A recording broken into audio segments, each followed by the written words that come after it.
Hey guys, welcome back. Today we're going to talk about the curve of best fit. So in the past we did the line of best fit, and if you recall we did that using the calculator. Well, now instead of a line we're actually going to look at the quadratic functions and see what the curve of best fit would be based upon the data that we have. So just like line of best fit, we're actually going to use the calculator, the TI-84, and to do that we're going to hit the stat button and then edit, and then for our x values we're going to put them in the L1 column, and our y values are going to go in the L2 column. So let's try that with our very first problem that we have. So if I do that, I'm going to hit the stat button here, and then I'm going to hit 1, which is edit. Okay, and if you notice I put the values in, I've got 0 all the way up to 8 for our input values, and then I have 200, 120 all the way down to 4 for my output values. Okay, once the values are in, I'm then going to press the stat button again, and I go over here to the calculate button, and under calculate, the function I'm looking for is quad reg, or think of quadratic regression. So quad reg, which is number 5. Okay, we're going to use the first list for our x values and second list for our y, so all our default values should be the same. So we're just going to go down and we're going to calculate that. Okay, when we calculate it, we're going to get 3 values. Notice the top line lists the quadratic function in its standard form, ax squared plus bx plus c, and it pulls out, now we have the projected a, b, and c values. Now notice they're rather large numbers, so we're actually going to round them, and we're rounding to the 10th. So 4.75 would become 4.8. Then we've got a negative 59.4, and then we would have a positive 185 when we would round. So we're going to use the A, B, and C, and at that point you should probably just write it down, okay? And let me get back to my screen here. So my A, again, in this case, was 4.8. My B was negative, B is equal to negative 59.4. And my C is equal to 185. So when I write the curve of best fit, I'm going to think of the standard form, which is ax squared plus bx plus c, and I'm going to use those values. The a is 4.8 x squared, don't forget your variables, okay, and then it's going to be minus, okay, let me get rid of that line there, it's going to be minus 59.4x, and then plus your c, which is 185. Okay, so it's y equals. So here we have the curve of best fit. So what we can do then, in this case the basketball was dropped from a height of 200 centimeters, and you can see with each bounce the height kept getting lower and lower. Okay, so we can see that it kept getting lower and lower. So if we wanted to see what the height would be after 10 bounces, all we would have to do at that point is say let your x be equal to 10. Where the pen's not working. Let your x be equal to 10, and then plug it in, and you would say 4.8 times 10 squared minus 59.4 times 10 plus 185, and that would give you the predicted maximum height after 10 bounces. So you can use this curve of best fit to then make predictions.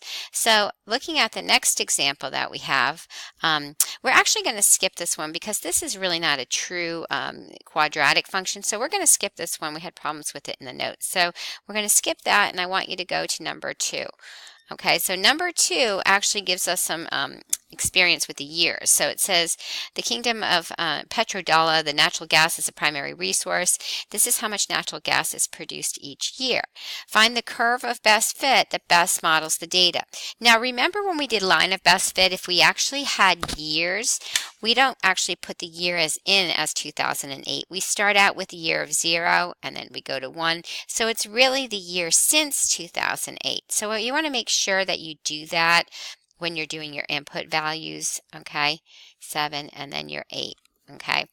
So when you do that, those would be your L1s or your X's, okay, and your Y's would go in your L2 column. You're going to do the same thing. You're going to go to stat and edit and put in your L1 and L2 values, okay. When you do that, after you finish that, you're going to stat and then you're going to calculate and then you're going to go to the quad reg. So when you do that, you should get your A, B, and C.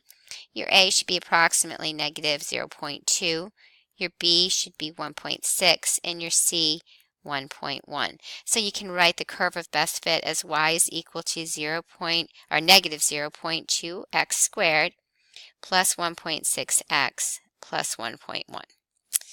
Okay, so why don't you try number 3 and let's see if you get the same answer that I do approximately. Okay, so you can pause the video right here. Okay, and then when you come back, your A should have been about negative 14.4. Your B would have been negative 13.6, and your C should have been 1,840.8. So your equation for the curve of best fit would be y is equal to negative 14.4 x squared minus 13.6 x plus 1,840.8. Okay. Now the second part of the question says, where is the penny located after falling for 10.5 seconds? So 10.5 seconds means our input, our letter X, our input, would have to then be 10.5.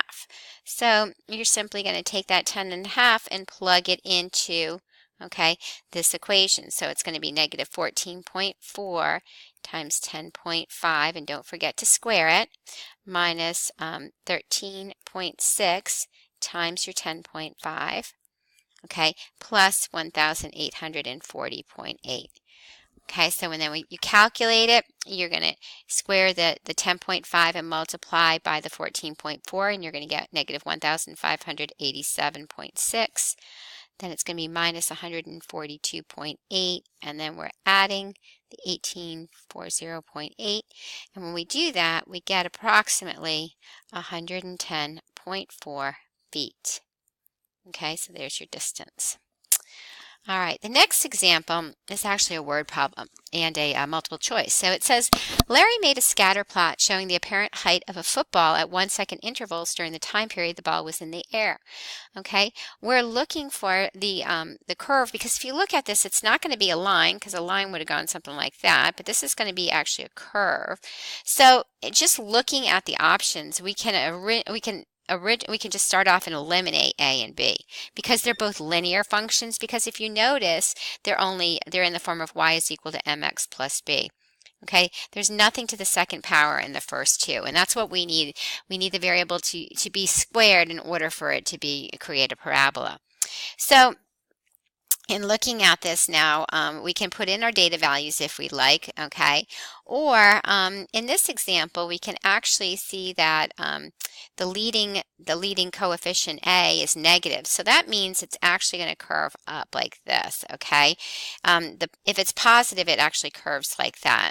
And so we can do a process of elimination, or we could actually put in our data points, okay? Each one of these data points. So, and that's a way to do the line of best fit if it wasn't multiple choice. So if it wasn't multiple choice and you want to put these in, you're just going to get your X and Y values, and you're basically going to have to look over here and see, oh, well, we've got a 0 and a 6. Hold on a second. We've got a 0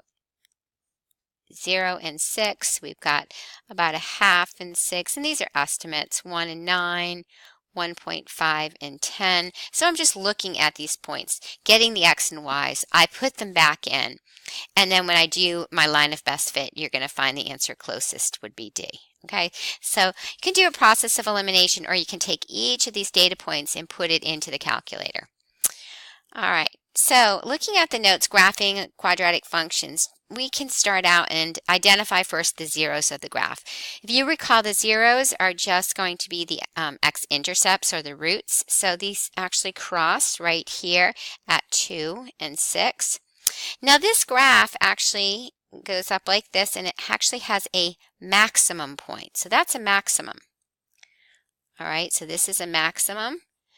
And if the parabola actually went the other way like this, okay, then that would be a minimum. Okay, so that's how we know the difference. So maximum, minimum. This example is a maximum. All right, and the range. Again, the range, we talked about our X and our Y values before, and I know I give you that corny little Dr. XY, but some of you forget the term. So Dr. XY, our range would be our Y values. So looking at the graph, our Y values, it looks like the highest y value that we can have is going to be 5. It can never be above it, so we're going to write it as an inequality if y is less than or equal to 5. Now the domain in this set, this is going to go on and on forever, so your x values could be anything. So we write it that x is an element of the real number set. Okay, so the next part of our notes involve the quadratic formula. So if you need help with the quadratic formula, I want you to watch the video, the last video that we did for day 73. So these are just practice problems that we did during class, or if we had time to, and the key to the practice problems are actually out on Student View. So I want you to go out to Student View after you practice them and check the key. Okay, the only new part that we added on for today would be the graphing here. So if I looked at this function negative x squared plus 4 and I wanted to put an input of negative 2, all right, I can do it like this. Negative 2 is my x value. I'm squaring it plus 4. So that would actually be negative 4 plus 4 because negative 2 squared is positive 4. We take the negative of it and our output is 0. Okay, so these are all going to be ordered pairs, negative 2, 0. So then we can graph it. Negative 2, 0 would be right there. Okay, and we're going to do that for each one of these. So this one is going to be a negative 1 squared plus 4. That's a negative 1 plus 4, and that's going to give me a 3. So my input of negative 1 gives me an output of 3. For 0, if I square 0 and then I add 4, I get 0 plus 4, which is 4. So my 0 gives me a 4. So let me graph these last two, negative 1 and positive 3. And then I have 0 and 4, 1, 2, 3, 4. Okay, and then when I do my my negative and then 1 squared plus 4, again I get a negative 1 plus 4. That gives me a 3. So my input is 1, my output is 3. Would look like that. And then I've got a negative 2 squared plus 4, which is going to give me a negative 4 plus 4, which is 0. So my negative 2 would be like that. Whoops, not sure where that came from. Hold on a second. Okay, so my curve is actually going to look like this. Whoops, let's finish this off. I didn't get the last point graphed. So it's going to look like this. Whoops, not very good, but it's a curve. There it goes. Okay. All right, so in this case, is it a minimum or a maximum? In this case, it actually is a maximum. It's got a high point. All right, the range in this case, again, remember, Dr. X, Y, so my range is my Y values. My Y values have to be less than 4, so it's going to be y is less than or equal to 4. And the domain of the graph would be all real numbers because my x values can be anything. And the zeros are just the solutions, so we look to see where they actually pass the x-axis. It would be at negative 2 and 2. All right, so when we graph the next one is going to go off the graph a little bit, but we're going to take the negative 2 times negative 2 squared minus 1. And this one would be negative 2 times negative 1 squared minus 1. I'm just going to write these in. Negative 2 times 0 squared minus 1. Negative 2 times 1 squared minus 1. And then negative 2 times 2 squared minus 1. Okay, so then if we did the math here, let's get this set up. We would get negative 2 squared is 4. 4 times negative 2 is negative 8. Minus 1, so we got a negative 9. All right, and then we have a negative 2 minus 1, which is a negative 3. Then we've got a 0 minus 1, which gives us a negative 1. And then we've got a negative 2 minus 1, which gives me a negative 3. Okay, and all you're going to do is graph those. All right, and when you graph them, it's going to look like, and I think I'm still going here, let's make sure. When you graph it, you're going to find it's going to look like this. Okay, negative 2 is going to be here. Okay, so it's going to go down like this. So if you notice, we're off the graph for negative 1. Okay, negative 1 is going to go, negative 2 is going to go down here actually. Okay, and positive 2 is down here. And it's our negative 1 that's going to be a negative 3. 1, 2, 3. Negative 1, 1, 2, 3. So then we can graph it. It's going to look something like this. My pen is not working very well. Whoops. Okay, in that case, we're going to have a maximum.